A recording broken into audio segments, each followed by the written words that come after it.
നമസ്തേ. ഇന്നത്തെ വീഡിയോയിലൂടെ നമ്മൾ മനസ്സിലാക്കുന്നത് അനിഴം നക്ഷത്രത്തിൽ ജനിച്ചവരുടെ വിവാഹ തടസ്സം മാറുവാൻ വേണ്ടിയുള്ള പരിഹാരമാർഗങ്ങൾ എന്തൊക്കെയെന്ന് നമുക്ക് ഈ വീഡിയോയിലൂടെ മനസ്സിലാക്കാം. അശ്വതി നക്ഷത്രം മുതൽ കൂട്ടുമ്പോൾ 17ാമത്തെ നക്ഷത്രമാണ് അനിഴം നക്ഷത്രം. ഈ നക്ഷത്രക്കാരുടെ രാശി വൃശ്ചികവും രാശ്യാധിപൻ ചൊവ്വയുമാണ്.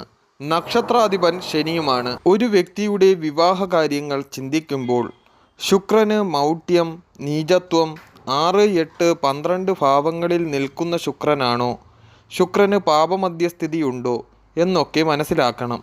അനിഴം നക്ഷത്രത്തിൽ ജനിക്കുന്ന ജാതകർക്ക് പൊതുവെ വിവാഹ തടസ്സങ്ങളും വിവാഹത്തിൽ പല വിധേനയുള്ള ക്ലേശങ്ങളും അനുഭവിക്കേണ്ടി വരുന്നു. ഇവരുടെ ജാതകത്തിലെ മറ്റ് ഗ്രഹസ്ഥിതികൾ മനസ്സിലാക്കി വേണം വിവാഹം ഉറപ്പിക്കേണ്ടത്.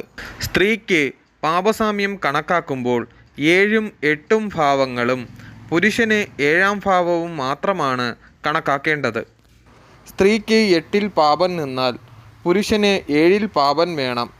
അത് ശത്രുക്ഷേത്രസ്ഥിതനായ പാപനാണോ, ബന്ധുക്ഷേത്രസ്ഥിതനായ പാപനാണോ, നീചത്വമുണ്ടോ, മൗഢ്യമുണ്ടോ, ഏത് രാശിയിലാണ് 7ാം ഭാവാധിപൻ നിൽക്കുന്നത് എന്നൊക്കെ ചിന്തിക്കേണ്ടതാകുന്നു. ലഗ്നത്തെക്കൊണ്ടും ചന്ദ്രനെക്കൊണ്ടും ശുക്രനെക്കൊണ്ടുമാണ് പാപസാമ്യം ചിന്തിക്കേണ്ടത്.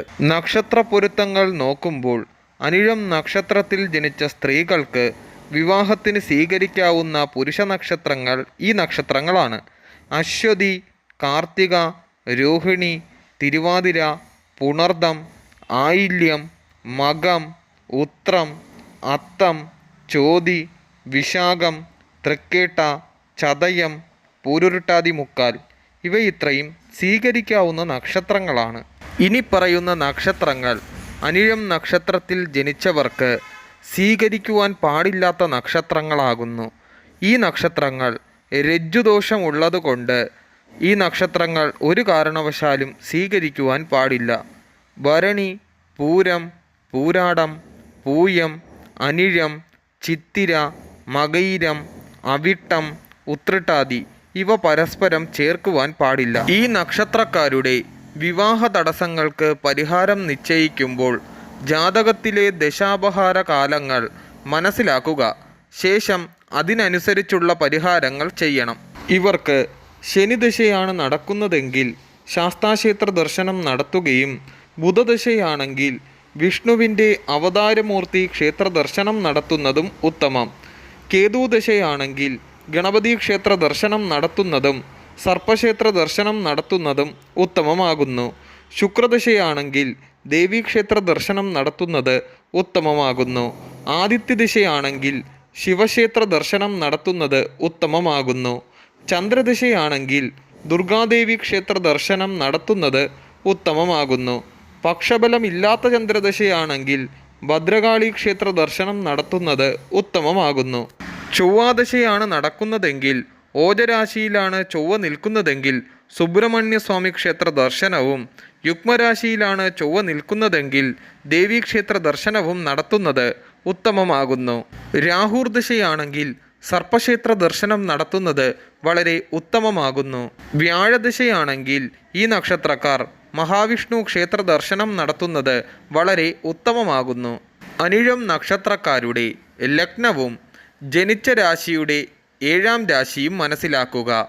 ജനിച്ച രാശി എന്നാൽ ചന്ദ്രൻ നിൽക്കുന്ന രാശിയാണ്. 7ാം ഭാവം ശുക്രക്ഷേത്രമായതിനാൽ പായസവും പാലും നെയ്യും നിവേദിപ്പിക്കണം. ശുക്രനുമായി ബന്ധപ്പെട്ട ദേവതയ്ക്ക്, അതായത് അന്നപൂർണേശ്വരിയോ യക്ഷിയോ ലക്ഷ്മിയോ ആയ ക്ഷേത്രങ്ങളിൽ ഈ വഴിപാടുകൾ നടത്തുന്നത് വളരെ ഉത്തമമാകുന്നു. ഇത് വിവാഹ തടസ്സങ്ങൾ ഒരു പരിധിവരെ നീക്കുന്നു. നക്ഷത്രാടിസ്ഥാനത്തിൽ ഈ നക്ഷത്രക്കാർ ദർശനം നടത്തേണ്ട ക്ഷേത്രം ശബരിമലയാണ്. വ്രതമെടുത്ത് ശബരിമല ദർശനം നടത്തുകയും നെയ്ത്തേങ്ങ സമർപ്പണം ചെയ്യുന്നതും ഉത്തമമാകുന്നു. ദർശനം നടത്തുവാൻ കഴിയാത്തവർക്ക് അടുത്തുള്ള ശാസ്താക്ഷേത്ര ദർശനം നടത്തുന്നത് ഉത്തമമാകുന്നു. ശാസ്താവിന് നീലപ്പട്ട് സമർപ്പിക്കുന്നതും ഉത്തമം. അതുപോലെ ഈ നക്ഷത്രക്കാരുടെ കുടുംബക്ഷേത്ര ദർശനം നടത്തുന്നതും ഉത്തമമാകുന്നു. അവിടുത്തെ വഴിപാടുകൾ യഥാവിധി പ്രകാരം നടത്തുക.